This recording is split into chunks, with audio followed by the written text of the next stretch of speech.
Assalamualaikum warahmatullahi wabarakatuh. Bagaimana kabar kalian semua? Anak-anakku kelas 5 yang hebat. Bersama PGRI Tulungagung, kita berjumpa kembali dalam video pembelajaran Cerdas Tangkas tahun pembelajaran 2021-2022 semester 2.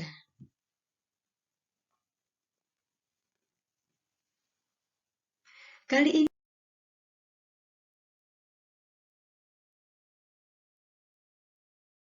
kita akan membahas tema 7, peristiwa dalam kehidupan, subtema 2, peristiwa kebangsaan seputar proklamasi kemerdekaan, pembelajaran 5. Ayo disiapkan buku cerdas tangkasnya.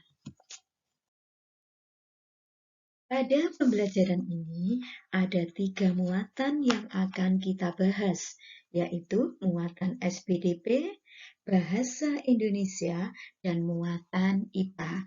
Ayo kita mempelajari muatan SPDP. Kali ini kita akan mempelajari tentang pola lantai tari. Perhatikan gambar yang ada di buku kalian. Nomor 1 atau A, B, C, D, E, dan F. Gambar tersebut merupakan variasi dari pola lantai yang biasa digunakan oleh para penari. Nah, setelah kalian memahami tentang pola lantai, buatlah kelompok 2 siswa. Carilah gambar minimal 4 tari tradisional. Tempelkan pada selembar kertas dan lengkapi dengan menuliskan pola lantainya. Itu, ayo kita mengerjakan soal-soal pada Ayo Berlatih. Soal nomor 1. Penari yang tampil dengan posisi berjajar dari kiri ke kanan menggunakan pola lantai A. Vertikal, B. Horizontal, C. Zigzag, D. Lingkaran. Jawaban yang betul adalah horizontal. Soal nomor 2. Perhatikan gambar tari andun dari Bengkulu. Tari tersebut menggunakan pola lantai zigzag. 3. Gambar tersebut merupakan gambar pola lantai diagonal. 4. Tari titik-titik berasal dari Bali yang menggunakan pola lantai melingkar. Tari yang menggunakan pola lantai melingkar dari Bali adalah tari kecak. Nomor 5, sebutkan 3 contoh tari daerah dengan pola lantainya. Tari daerah dan pola lantainya. Contohnya, tari saman, pola lantai horizontal. Tari pendek, pola lantai garis lengkung. Tari sekapur sirih, pola lantai melengkung. Tari rampak, pola lantai horizontal. Tari remo, pola lantai diagonal, dan lain-lainnya. Selanjutnya kita akan membahas muatan bahasa Indonesia KD 3.5 dan 4.5. Menyampaikan informasi penting teks narasi sejarah berarti menyampaikan informasi dengan bahasa sendiri. Dengan kata lain, menceritakan kembali teks narasi sejarah. Dasar untuk memahami teks tersebut berorientasi pada 5 kata tanya, yaitu apa, siapa, kapan, mengapa, dan bagaimana. Kemudian baru menyusun paragraf baru dengan kata-kata sendiri.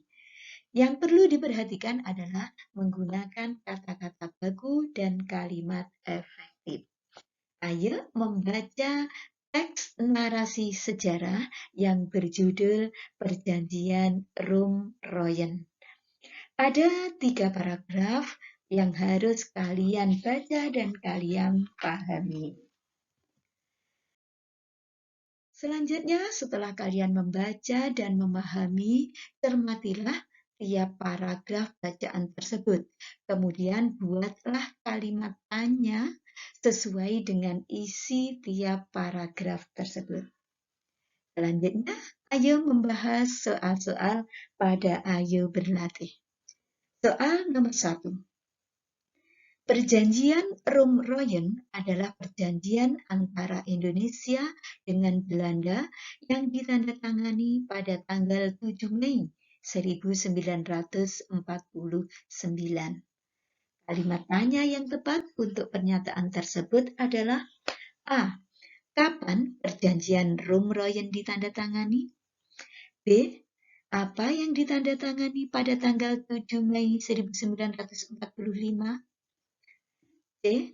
Siapakah yang menandatangani perjanjian Roem-Royen? Dan D. Apakah yang dimaksud dengan perjanjian Roem-Royen itu?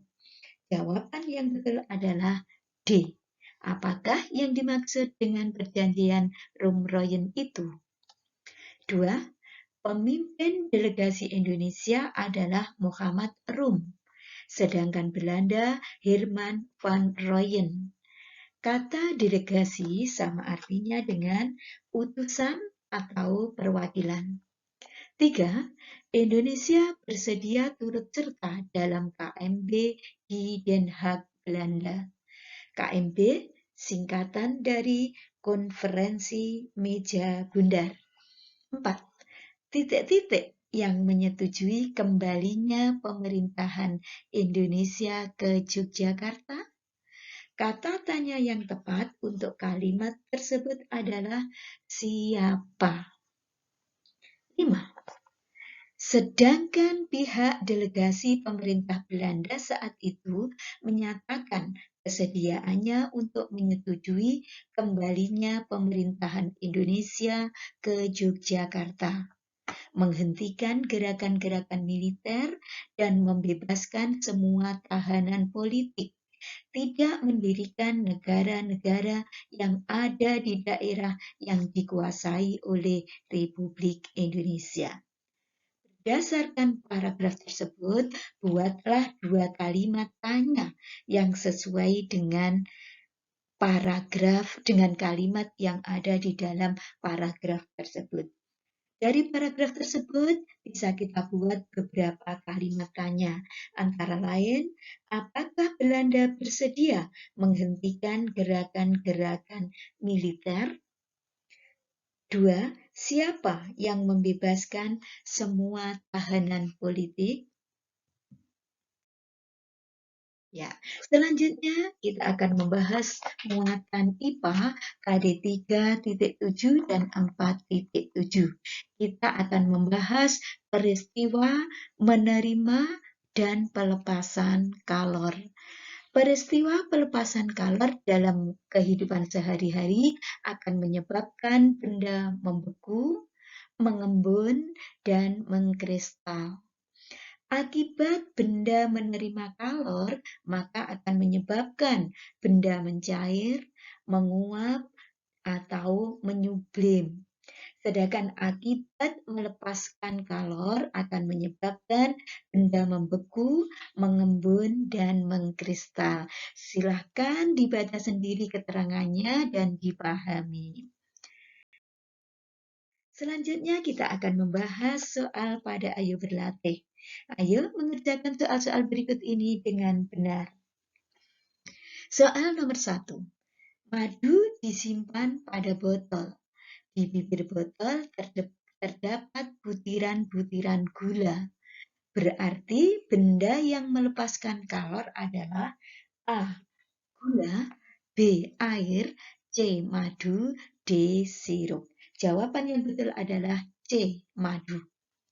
2. Air yang dipanaskan menguap sehingga muncul titik-titik air pada tutup panci. Jadi yang menerima kalor adalah benda cair, yaitu air. 3. Pengharum ruangan padat ditaruh di rumah, lama-kelamaan habis. Benda yang menerima kalor pada peristiwa itu adalah benda padat, yaitu pengharum ruangan. 4. Coklat yang dipanaskan berarti coklat menerima kalor sehingga mencair. 5. Mengapa pelepasan kalor berpengaruh terhadap perubahan benda? Karena salah satu penyebab berubahnya wujud benda adalah kalor atau panas. Demikian tadi pembahasan tema 7, subtema 2, pembelajaran 5. Semoga bermanfaat bagi kita semua. Saya terima kasih. Sampai jumpa di video pembelajaran berikutnya. Jangan lupa tetap semangat dan terus berprestasi. Saya akhiri. Wassalamualaikum warahmatullahi wabarakatuh.